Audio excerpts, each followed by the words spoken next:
Bom dia! Gente, vocês estão vendo como o dia está nublado? Ontem a previsão foi de muita chuva. Aí eu pensei que eu não ia vir hoje, porque eu quero falar desse livro com vocês no meio da natureza. Não tem sentido fazer dentro de casa. Então eu dependo, né, dos caprichos do tempo. Enfim, tô aqui arriscando, porque do dizer que ia chover tanto, até agora não choveu. Mas vocês estão vendo aí que o dia não está tão claro, né? Bom, bom dia. A gente vai hoje falar sobre o capítulo 3. Tem muito vento aqui, eu espero que não dê problema para vocês me ouvirem. Gente, dá para ouvir direito? Levantou um vento muito forte agora.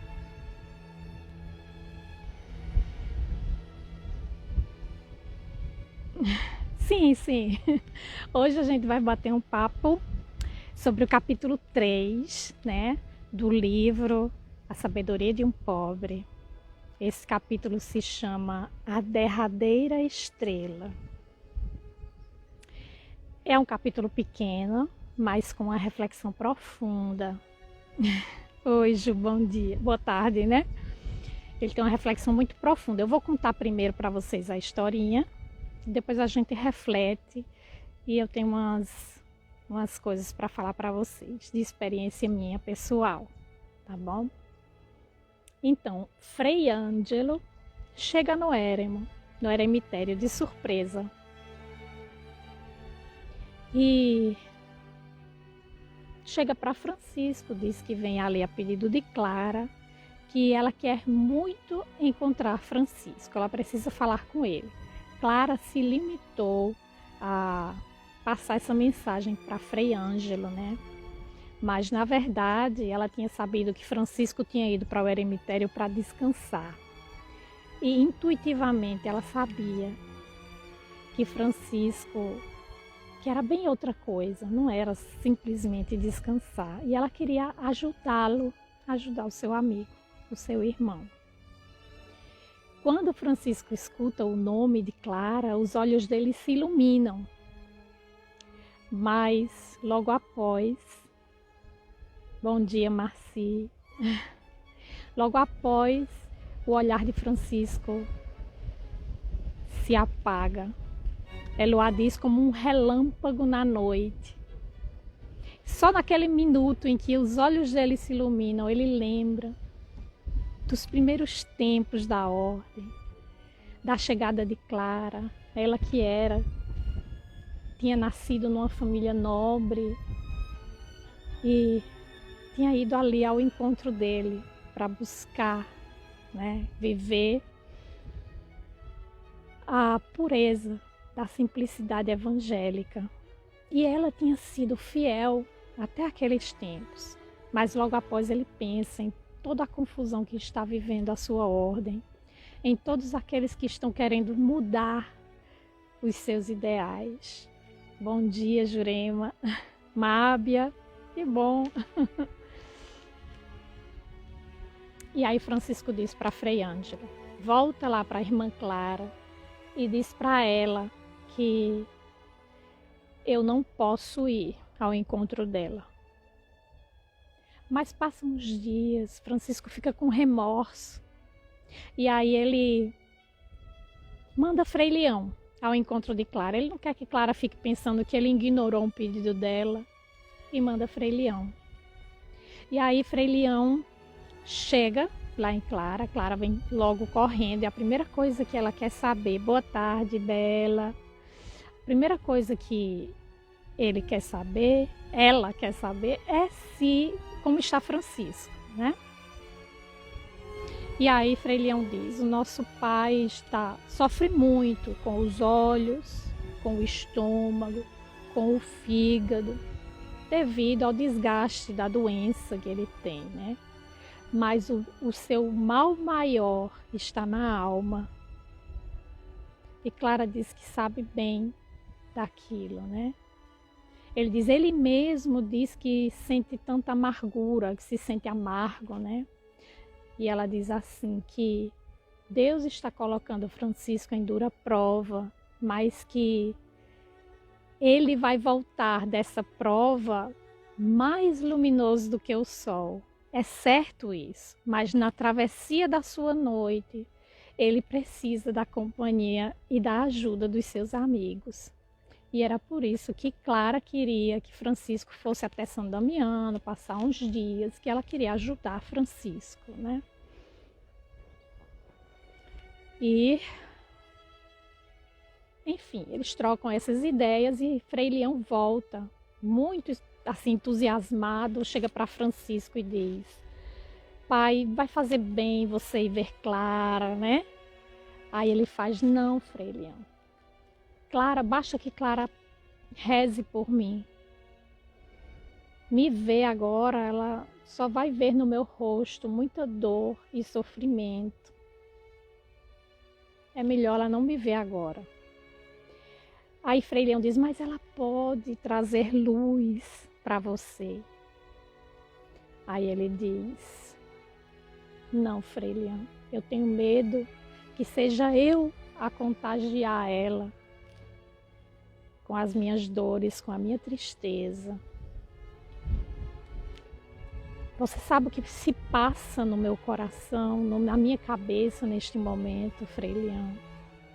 Eu tenho pensado em que teria sido melhor eu ter continuado a trabalhar com meu pai, ter feito uma família, ter tido filhos.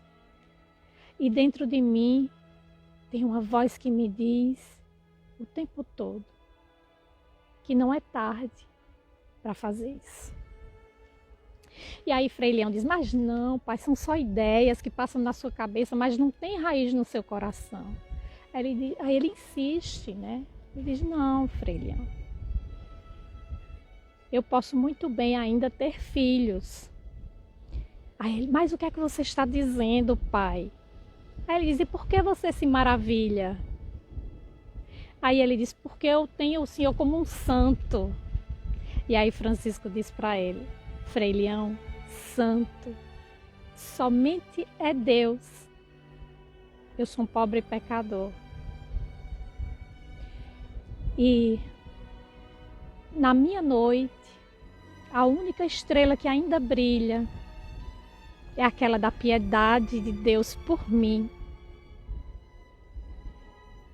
Reza, Frei Leão, reza, a fim que essa derradeira estrela não se apague na minha noite. E aí, gente, a história é pequena, mas vocês perceberam, eu quero saber se vocês perceberam, que a dor de Francisco ela era muito grande para ser simplesmente um abandono dos amigos. Tinha algo a mais aí. Francisco estava vivendo a encruzilhada da escolha, né? E vamos voltar no tempo, porque nesse momento do livro, Francisco já tinha ido até o Oriente, então a gente vai estar em torno a 1220. Já tinham passado 4 anos, gente, do acontecimento lá do Perdão de Assis, em que Francisco já tinha esses pensamentos na cabeça dele. E ele teve a prova do Cristo, ao ele se jogar nos arbustos, os espinhos se tornando rosas. Né? E ali a mensagem foi clara: o mundo pode te oferecer alegrias imediatas, mas vai te ajudar a colher espinhos. A vida, a busca espiritual, ela é árdua, ela é cansativa, né? Mas ela vai te ajudar a colher rosas, a colher a rosa da verdadeira alegria, aquela imperecível, porque vem de Deus. Agora, eu não quero deixar vocês confusos aqui, dizer, não, é o celibato ou não é o celibato, né? A escolha, não é bem isso, gente. se ele casasse, ficasse lá na loja do pai e tudo mais, ele não iria mais se dedicar. Um homem da envergadura de Francisco, né, fazendo um trabalho coletivo daquele, viver para ele, era o viver para ele. Não era ter ou não ter filhos. Era assim, eu vou viver para mim, ou eu posso viver para todos, para a comunidade, né? A escolha dele era essa. Ele já sabia que a vontade de Deus era que ele continuasse aquele percurso, até mesmo quando ele entra na Porciúncula, lá em 1216, ele vê o Cristo, ele vê Maria, né? E Cristo diz assim, Francisco, me peça o que você quiser, que eu te dou. E ele pede para que todo aquele que chegasse na Porciúncula, sinceramente arrependido dos seus erros, pudessem ser perdoados. Não é isso? Então Francisco já sabia qual era a vontade de Deus, mas a dor dele era aquela dor do conflito entre escolher a própria vontade e escolher a vontade de Deus. E aí aqui eu entro na história, né, gente? Eu vou contar para vocês uma experiência minha da encruzilhada da escolha. Eu também vivi assim, tipo uns 2 anos e meio, mergulhada nessa dúvida, vamos dizer assim, na encruzilhada da escolha. Eu tinha que escolher entre a minha vontade e a vontade de Deus, que eu sabia qual era a vontade de Deus, porque quando a gente estuda, se dedica a estudar o Evangelho, a gente sabe qual é a vontade de Deus em alguns casos, não em todos, naquilo que a gente já conseguiu alcançar como entendimento, né? E eu entrei em um conflito tremendo. Gente, esse conflito entre escolher a própria vontade e a vontade de Deus é uma dor dilacerante. Só quem viveu sabe. E olha que a minha escolha não tinha nada a ver com a escolha de Francisco. Então, quer dizer, a minha dor era infinitamente menor. Mas doía, sim, doía e muito. Doía muito. E então, depois de uns 2 anos e meio, eu cheguei assim ao ápice da dor, né? Era de noite e eu disse assim, ok, eu não escolho a minha vontade, mas eu também vou viver vegetando. Eu vou simplesmente fazer as minhas obrigações de mãe, de dona de casa, vou comer e vou dormir. Basta, eu não quero saber mais de evangelho, eu não quero saber mais de nenhum estudo de Francisco, de nada. Eu vou simplesmente viver para o que o meu corpo pede. Né? Não me passou uma ideia de suicídio, gente. Mas era praticamente um suicídio, vamos dizer assim. Era um viver na carne, vegetando, sem nenhum objetivo, sem nenhum ideal. E eu fui dormir com esse estado de ânimo. Pois bem, eu não sei o que aconteceu durante a noite, enquanto eu dormia. Eu sei somente que eu acordei com uma grande consolação. Estava doendo ainda? Estava. Mas eu me sentia consolada. E na minha mente tinha uma cachoeira de palavras que formavam um texto, né? E eu me levantei para não perder o texto e escrevi. A partir daquela dor, eu acho que aconteceu isso para mim no final de 2017. A partir dali, eu iniciei esse trabalho que eu estou fazendo hoje. Em 2018, a gente iniciou a publicar os episódios que já eram quase 1 ano que eu estava trabalhando em cima deles.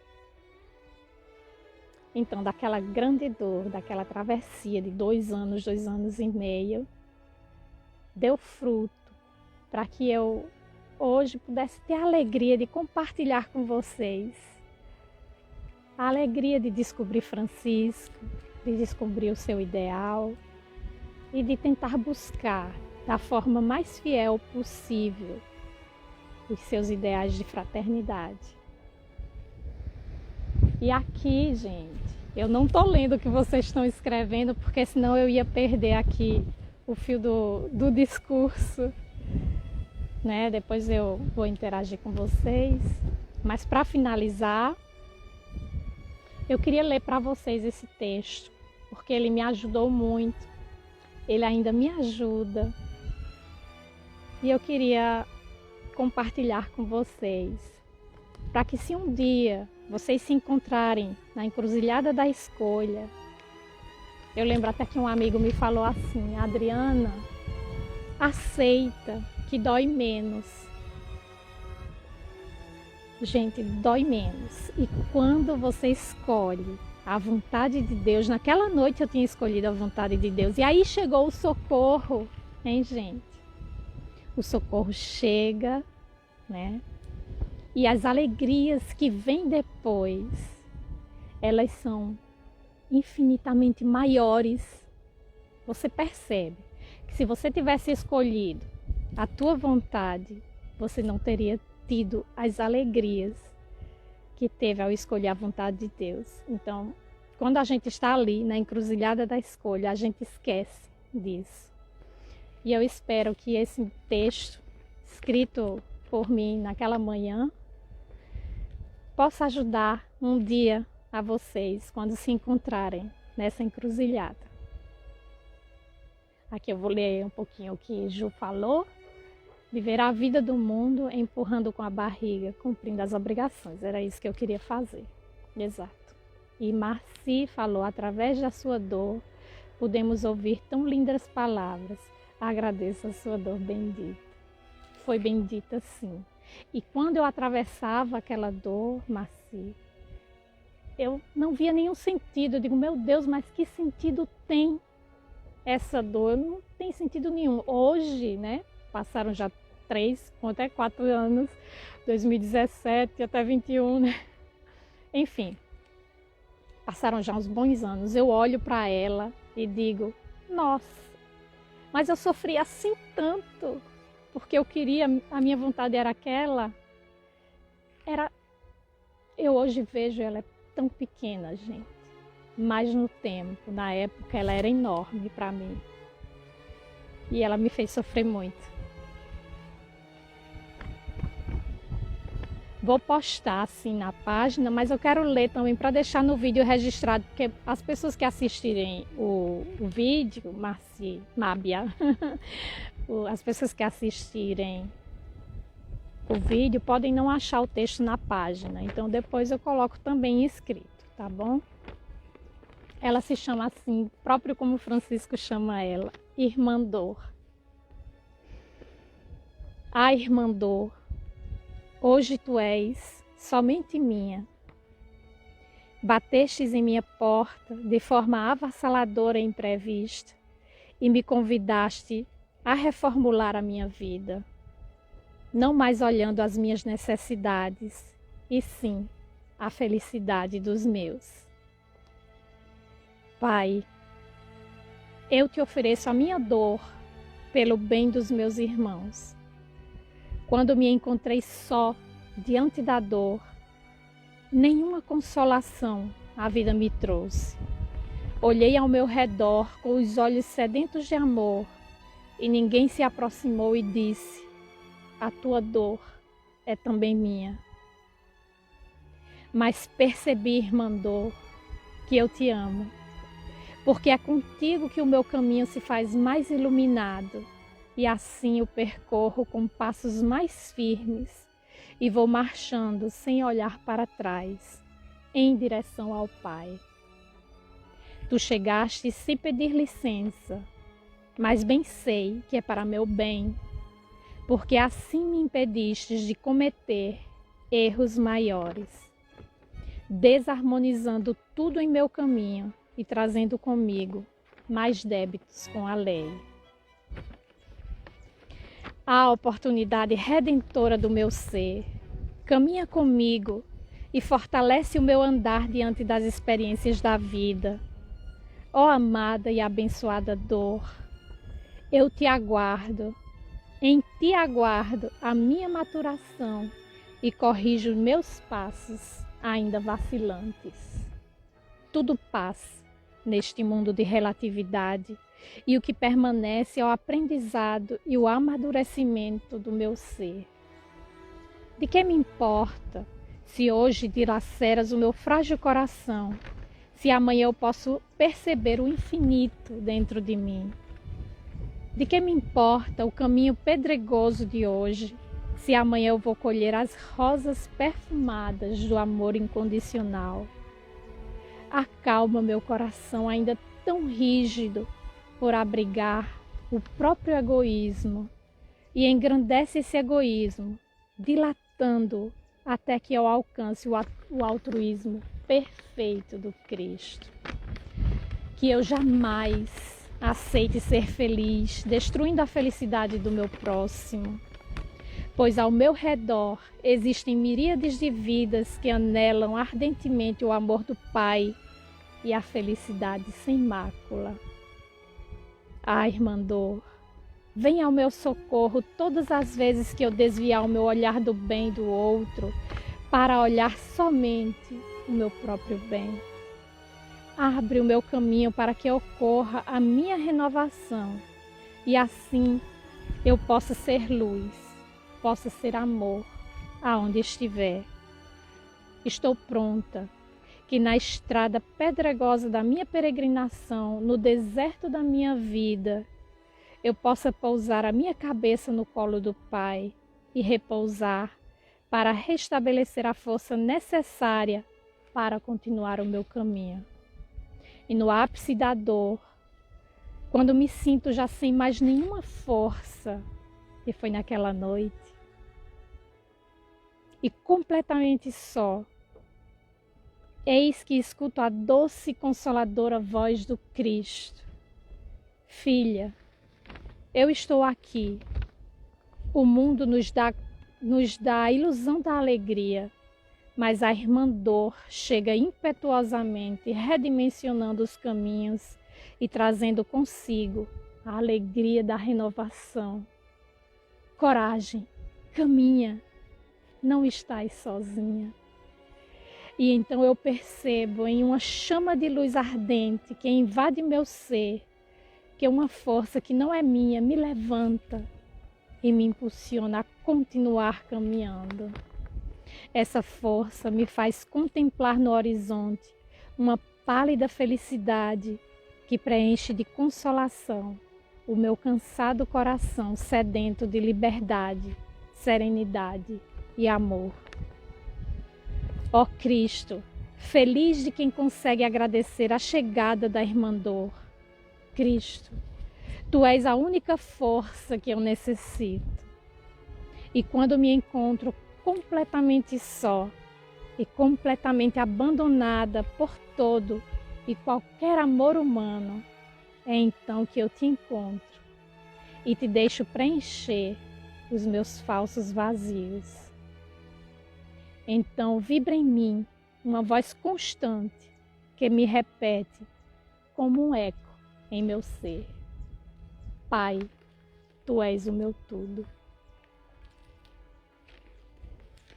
Então, a partir desse dia, eu saí daquela vibração, né? Daquela encruzilhada e comecei a descobrir Francisco, que eu já gostava muito dele, já tinha lido bastante sobre ele, mas não como eu comecei depois dessa dor.